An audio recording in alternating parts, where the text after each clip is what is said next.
राम राम. रामकृष्ण हरी. कसे तुम्ही सगळे? आम्ही सगळे व्यवस्थित आहोत. तर थोडंसं काम राहिलं होतं, म्हणजे कुणाचं तर वैशालीचं. तर मिसिंग कंप्लेंट द्यायची होती. मिसिंग कंप्लेंट देऊन आले. पोलिसांना सगळी माहिती दिली आणि आपल्याकडे ना केसनंद पोलीस चौकी आहे चौकामध्ये, तिथून ती आली होती. एक हवालदारांनी पाठवलं होतं आपल्याकडं. पण आमची मिसिंगची कंप्लेंट लोणीकंद पोलीस स्टेशनला आम्हाला द्यावी लागते. तर लोणीकंदला मी रोहित गेलो. रात्रीचे 11-12 वाजले आम्हाला घरी यायला. सगळं काही केलं, जे काही होतं जे काही नव्हतं ते सगळं तिनं जे सांगितलं होतं. मला काही त्या सरांना पण हवालदारांना सांगितलं होतं. ते हवालदार पण तिथं भेटले, ते होते. त्यांना फोन केला होता मी. त्यांचा नंबर होता माझ्याकडे, जेव्हा ती आली होती तेव्हाच सेव्ह केला होता मी की बाबा ह्यांनी पाठवलेला आहे. दुसरं काहीतरी हिच्या प्रूफ तर आपल्याकडे काहीच नाही आहे, पण यांनी पाठवलेलं आहे.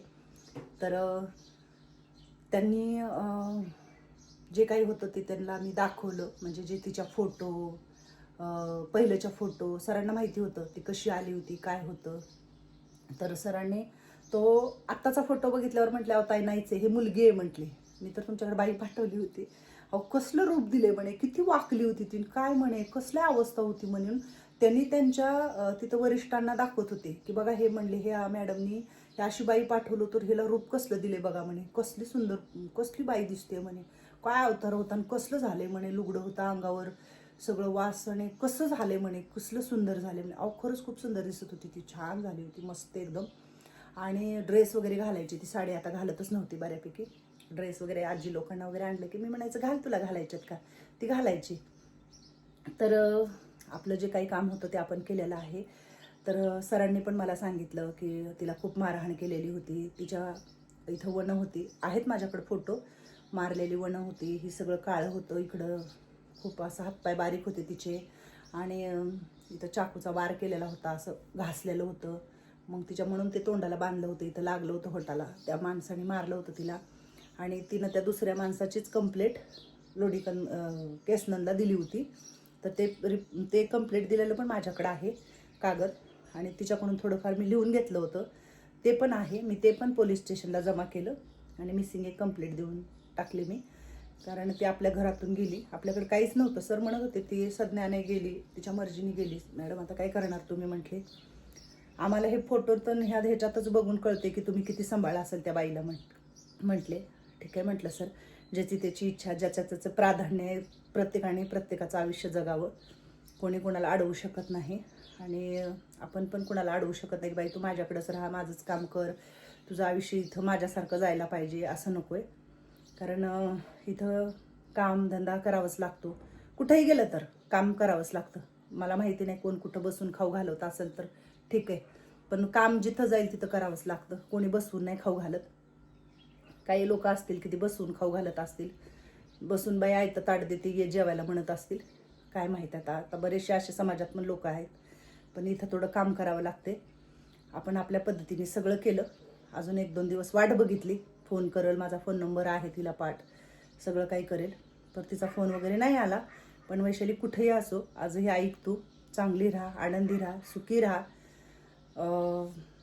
तुझं खूप सोसलंय तू, ज्या ज्या गोष्टी तू केलीस त्या गोष्टीतून तुला जे काही दुःख मिळाले तर ते खूप सोसले तू.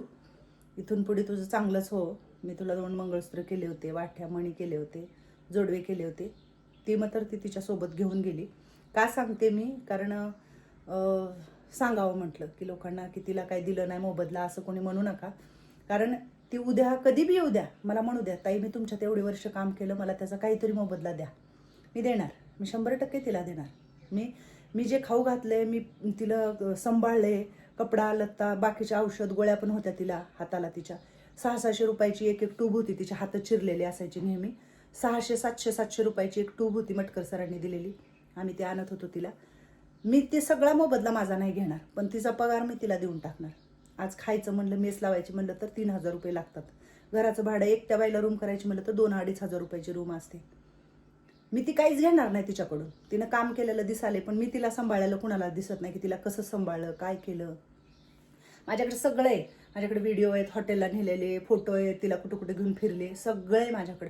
आणि ती इथं येणाऱ्या पाहुण्यांपासून लपत नव्हती, प्रत्येकाला भेटायची, प्रत्येकजण समोर यायचे, तिला बोलायचे, तिला खूप छान म्हणायचे, सगळे सांगायचे, सगळे म्हणायचे वैशू तू कल्याण करून घेतले तुझ्या हाताने, खूप कल्याण झाले, तू काय केलं असेल, काय भोगलं असेल, पण इथं तुझं खूप कल्याण झाले.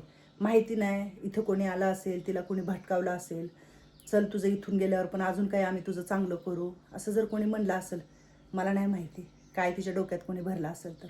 ठीक आहे, जे काय असतील ते असतील गोष्टी. बरेचशी कामं आहेत भरपूर, आता बाकीचे करूया. दूध आधी गरम करून घेतलं. इकडं कालचं थोडंसं आहे दूध, म्हटलं संध्याकाळी देता येईल. तूप कडलं होतं, भरून ठेवायचं हे तूप. बऱ्यापैकी इकडची कामं सगळी झालेली आहेत. आजी लोकांना चहा बिस्किट दिलं होतं, म्हटलं नाश्त्याला अजून काही देता येईल. थोडं मांजराचा खाऊ काढून ठेवायचा आहे. इथली बऱ्यापैकी कामं झालेत. डॉक्टर आले होते, मी म्हटलं ना, त्यांनी थोडंसं औषधं वगैरे आणली होती सगळी खोकल्याची. पूजा वगैरे झालेली आहे करून. धूप लावला होता जरा मस्तपैकी. आपलं देवाची पूजा करून घेतली. पहिलं घरात देवाची पूजा केली की बाबा छानच वाटतं, प्रसन्नच वाटतं मस्तपैकी. आणि बाहेर कोण कोण काय काय करते बघूया काय चाललंय. ही एक मोटर आहे आपल्याकडे होती, बरं झालं ते आपल्याकडे एक सर आले होते मुंबईवरून, त्यांनी आपल्याला मोटर दिली होती त्यांच्या बाळाच्या ह्याला, तर ती मोटर आज कामाला आली. Thank you sir. आणि रांगोळ वगैरे मी काढली होती सकाळी. तुळशीला पाणी वगैरे घालून झालेलं आहे. आणि इकडं बसलेली आहे कलावती आजी. भात घातला इकडं, शिजत आलाय आता भात बऱ्यापैकी. धर जरा इकडं. कोण आले, कुठं चालली, कोण आले, इकडं आणतात. 4-5 वाट्या भात घालायचा चुलीवर. चांगला भात शिजवला ना एकदा.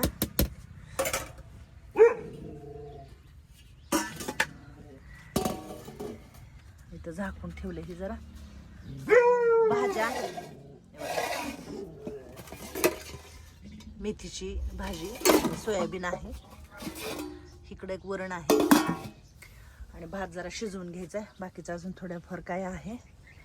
आणि कामं चालू आहेत सगळे. ते बघा मंगल आजी पण खाली आले. मंगल मावशी, काय मग काय म्हणते तब्येत? रामकृष्ण हरी. तब्येत काय म्हणते? बरं वाटतंय का? चालायला येते का आता बिना वॉकरच? तिथं कशाला गेले तेवढ्या अडचणीत? मामाजी कुठे? आंघोळी झाल्या तुमच्या सगळ्याच्या? कोण कोण आहे अजून इकडं? आणि तर आहेत का? नाही ना, बाकीचे सगळे बरे आहेत. लुसू आणि तुम्ही आहे का सगळे इकडं? बर. रामकृष्ण हरी.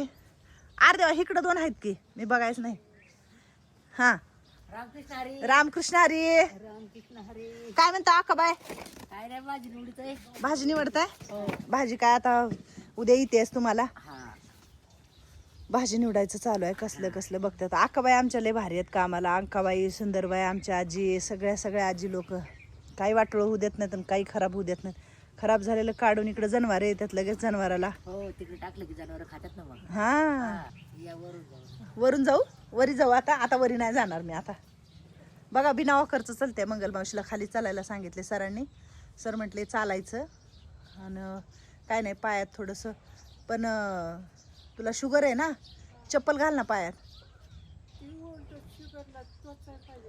पण एखादा खडा जर टोचला, जखम फिकम झाली तर? हा, तुझ्या ह्यानी बघ. हा हा, शुगर जास्त आहे तुझी, काळजी घ्या. हा, चला. आपण आलोय लोणीकंद पोलीस स्टेशनला. आपण 2-3 दिवस वाट बघितली तिची, तर आज नाही म्हटलं, आज आपण जाऊच्या आणि काय असेल ते पोलिसांची प्रोसिजर करूया. ही जी आहे ते तिचं लेटर आहे, तिने दिलेलं. आलं तवा मला आधार द्या म्हणून. इथं थोडंसं लाईटीचा उजेड नसल्यामुळे येते, आपण गाडीमध्ये घेतोय ह्याचं हे म्हणून. ही आहे लोणीकंद पोलीस स्टेशन.